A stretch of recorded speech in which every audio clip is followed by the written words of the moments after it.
Bem-vindos ao canal Neville Goddard Universo Quântico. Se você é novo por aqui, se inscreva no canal e ative o sininho das notificações para não perder nenhum vídeo novo. Antes de começarmos, quero te pedir para deixar seu like, assim o YouTube recomendará esse vídeo a mais pessoas. E se quiser apoiar o canal e esse movimento de despertar, é só clicar em Seja Membro. Sua presença faz a diferença. Muito obrigada. Vamos à palestra de hoje. Construindo seu templo. De 20 de novembro de 1967. William Blake, em seu poema Os Quatro Zoas. Um sonho de 9 noites, fala da queda de Deus na divisão e de sua ressurreição para a unidade, sua queda na geração, decadência e morte, e sua ressurreição para a unidade do Pai único. Associando seu poema ao capítulo 6 de Efésios, versículo 12, ele afirma: A nossa luta não é contra a carne e o sangue, mas contra os principados, contra as potestades, contra os príncipes das trevas deste século, contra as hostes espirituais da maldade, nas regiões celestiais. Assim, vemos que a queda na divisão e a ressurreição para a unidade são mentais. Do início ao fim, a Bíblia fala de um certo templo que está sendo construído. E todos os dias estamos construindo o nosso templo para a morada de Deus Pai. No segundo capítulo do livro de Efésios, lemos: Todo o edifício, ajustado, cresce para tornar-se um templo santo no Senhor, no qual também vocês estão sendo edificados, como edifício vivo de Deus no Espírito. Em outras palavras, à medida que você traz o seu edifício e eu trago o meu, somos encaixados como pedras vivas no edifício de Deus.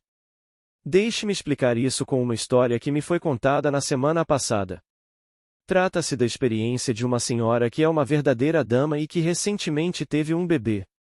Ela disse: No meu sonho, sou 3 pessoas. Sou eu mesma, mas sou um homem.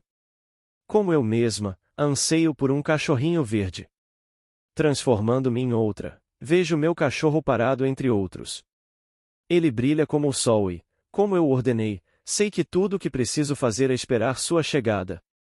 Agora, no meu sonho, eu sou sempre o remetente.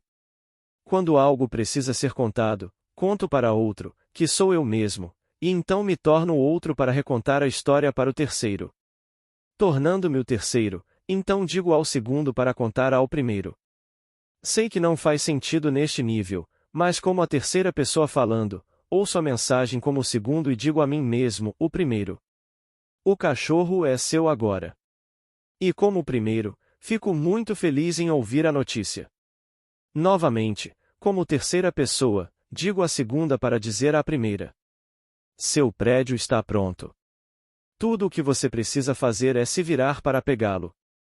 Agora, como primeira pessoa, meu cachorrinho desaparece e eu olho para os meus muitos prédios novos sendo construídos. Então, lembro que meu prédio está pronto e tudo o que preciso fazer é me virar e reivindicá-lo, quando meu bebezinho chora e me acorda. À primeira vista, sua visão parece insignificante, mas tem um significado tremendo. Seu cão verde, brilhando como o sol, representa Caleb nas Escrituras. Caleb é aquele que acompanha Josué à terra prometida. Na história, Caleb, tendo fé no Deus que prometeu terra a Israel, foi enviado por Moisés, juntamente com outros espiões, a Canaã. Ao retornar, Caleb disse: Ataquei imediatamente, mas os homens que o acompanhavam ficaram com medo, e então, apenas os 2, Caleb e Josué, a forma hebraica da palavra Jesus, entraram. Em seu sonho, ela está esperando por um cachorrinho verde. A palavra verde neste sonho significa cheio de seiva, exuberante, saudável. Transbordando com tudo o que é meu, eu a levarei para se deitar em pastos verdejantes. Cheia de fé no Deus que prometeu terra a Israel, Caleb é altamente recomendada, pois apenas 2 podem entrar. Outros tinham o cachorro e outros o encontrarão, pois ela não é a única a entrar na terra prometida.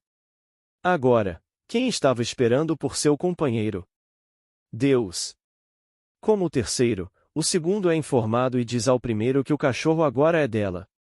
Então a experiência se repete, pois ela mais uma vez se torna a remetente, a narradora, mas ela nunca é a receptora, pois Deus apenas age e está nos seres ou homens existentes.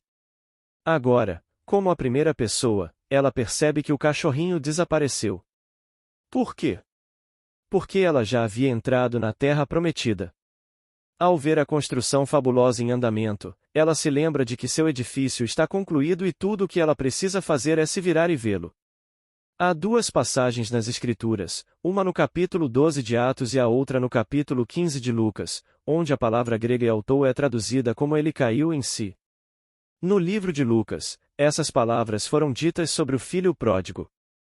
E no livro de Atos, Pedro foi preso e acorrentado. Suas vestes foram vendidas e ele estava sozinho na cela, quando o anjo do Senhor entrou, tocou-o e, ao se levantar, é dito: ele caiu em si. Agora, esta palavra eautou poderia ter sido traduzida como ele se virou, está cumprido, está consumado, para se casar. E ela ouviu as palavras. Tudo o que você precisa fazer é se virar. Vire-se e você verá a estrutura concluída. Como pedra viva, você agora contribuiu para a estrutura geral, que é o templo do Deus vivo. Sei por experiência própria que todos contribuem para aquela pedra viva chamada Reino dos Céus. Você será transformado por uma força maior do que qualquer coisa conhecida pelo homem, mas isso não acontecerá até o fim. Você não pode se transformar fisicamente, nem pode forçar a mente a fazê-lo.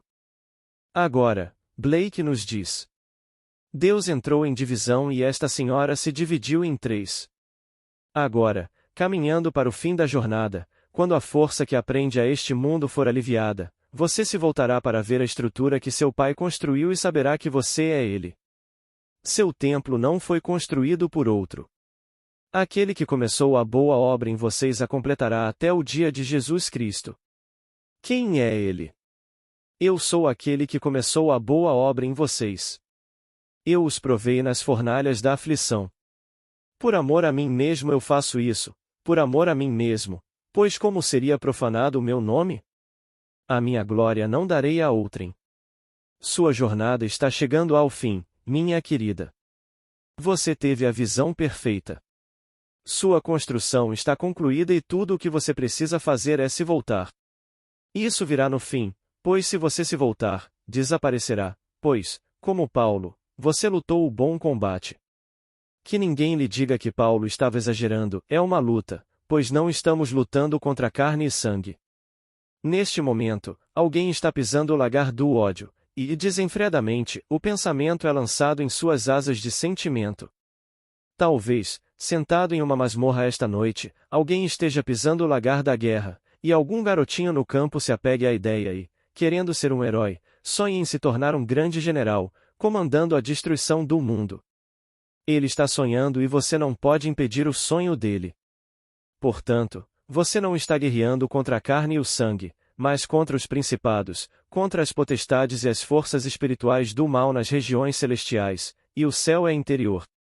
No interior da sua mente, esses seres abomináveis e repugnantes estão esculpidos. São forças invisíveis que se impõem sobre você de manhã, ao meio-dia e à noite. Mas, que emoção receber uma carta dessa natureza! Sua construção está pronta. Ela agora sabe que apenas envia. Ela deu a ordem, viu-se como outra, recebendo, mas quando a mensagem precisa ser recontada, ela se torna novamente a narradora. E quando for para ser vivenciada, ela será quem a vivenciará. Portanto, Deus apenas age e está nos seres ou homens existentes, pois Deus está desempenhando todos os papéis. No final, cada um traz seu templo vivo para a casa de Deus. Efésios nos conta como a estrutura é unida e como o templo santo cresce no espírito. É um templo espiritual, não um templo neste mundo. A Escritura chama a igreja de corpo de Cristo, mas a palavra traduzida como igreja é comunhão da Assembleia dos Redimidos. É a Assembleia daqueles cuja construção está concluída. Desempenhando o papel de recebedor, somos o único ser que é o construtor. Ao encontrar Caleb, você, como Josué, que é Jesus, é conduzido à terra prometida, como as Escrituras se cumprem. Tendo brilhado como o sol para guiá-lo, Caleb desaparece, deixando apenas Jesus. E quem é Jesus? Sua própria e maravilhosa imaginação humana. Agora, deixe-me compartilhar outra história. Há 3 anos, em um sonho, esta senhora viu um homem que personificava tudo o que ela poderia desejar. Eles se apaixonaram e o noivado foi anunciado. Então, pensando que estava acordada, ela vestiu a camisola e se retirou na esperança de que ele se juntasse a ela. Mas, ao entrar no quarto, o homem balançou a cabeça e disse: Ainda não, mas voltarei. Este mês, o mesmo homem retornou e deixou implícito, com seu olhar, que havia vindo para cumprir a promessa de casamento. Posso dizer a ela que, embora não tenha se cumprido, ela teve a revelação perfeita do que está por vir. Ela agora tem a certeza de que voltarei e vos receberei em mim mesmo, para que onde eu estiver, vós também estejais. Tudo isso é um belo simbolismo. Esta senhora não está prestes a se casar neste nosso mundo com um homem de carne e osso de tal magnitude. Não, ele é o símbolo do ser mencionado em Isaías. O teu Criador é o teu marido, o Senhor dos Exércitos é o seu nome.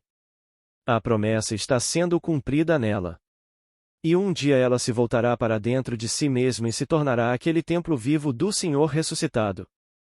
Eu vi o templo, e quando eu deixar as vestes relativas a esta era, entrarei em uma era completamente diferente. E, como Paulo, é meu desejo partir e estar com Cristo, mas é mais importante no momento permanecer e encorajá-los, mesmo que estejam lutando contra principados, poderes das trevas e todos os horrores do mundo. Mas eu vi o edifício sendo construído para vocês, não por outro, mas pelo seu eu mais profundo, que é Deus Pai. Em 1952, enquanto morava na cidade de Nova York, eu tinha uma sede que só uma experiência com Deus poderia saciar. Como o servo brama pelas águas, assim suspira a minha alma por ti, ó Deus. Então, uma noite, do nada, me vi cumprindo o Salmo 42. Lembro-me destas coisas, enquanto derramo a minha alma. Como eu ia com a multidão e os conduzia em procissão até a casa de Deus. Naquela noite, encontrei-me liderando uma enorme procissão em direção à casa de Deus.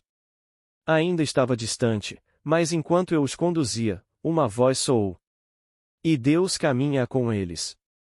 Uma mulher ao meu lado questionou a voz, dizendo: Se Deus caminha conosco, onde Ele está? E a voz respondeu: Ao seu lado. Olhando para mim e vendo um homem de carne e osso, ela disse: Você quer dizer que Neville é Deus? E a voz respondeu: Sim, no ato de acordar. Então a voz falou apenas comigo, dizendo: Eu me deitei dentro de você para dormir e enquanto dormia, tive um sonho. Eu sonhei.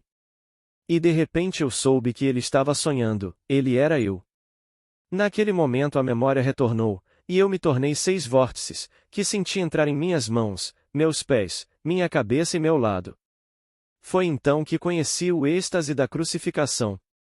Paulo, em sua carta aos Romanos, dividiu os tempos verbais, dizendo: Se fomos unidos a ele em uma morte semelhante à sua, certamente o seremos em uma ressurreição semelhante à sua. A crucificação já passou. Ele nos escolheu nele antes da fundação do mundo. Se isso for verdade, então o Cristo universal nos deu a si mesmo, pois não disse ele: Ninguém tira a minha vida, eu mesmo a dou. Tenho o poder de entregá-la e o poder de ressuscitá-la. E fomos depositados com ele, porque ele nos escolheu nele antes da fundação do mundo. Portanto, se você está unido a ele em uma morte como a dele, certamente estará unido a ele em uma ressurreição como a dele. Eu sei que isso é verdade, pois ele ressuscitou em mim, confirmando a história das Escrituras. É assim que a estrutura é aprimorada e cresce em Deus. E quando o pano final descer e o templo estiver perfeito, você será Deus Pai e eu serei Deus Pai, mas nenhum de nós perderá sua identidade. Agora, peço que continue testando seu poder criativo praticando a revisão. Se ouvir algo desagradável, não o aceite, mas revise-o imediatamente. Ouça as palavras que deveriam ter sido ditas e convença-se, da melhor maneira possível, de que são assim. Que diferença faria se você fosse o dono do mundo esta noite e partisse amanhã para trabalhar como cozinheiro, servindo bolinhos de aba? Viva a sua vida plenamente enquanto estiver aqui, mas lembre-se de que você não pode levar seu dinheiro com você. Portanto, aproveite as coisas deste mundo e aplique esta lei maravilhosa a si mesmo e aos outros, pois imaginar verdadeiramente cria realidade. E lembre-se, você não está lutando contra a carne e o sangue, mas contra os principados e potestades, as trevas dos governantes deste mundo e a maldade espiritual nas regiões celestiais. E um dia, vocês que caíram em divisão ressuscitarão em unidade. Agora, vamos entrar no silêncio. Gratidão por todos que chegaram até aqui. Deixem seus comentários e sugestões para novos vídeos. Compartilhem nossos conteúdos. Muito obrigada. Paz e bênçãos na vida de todos.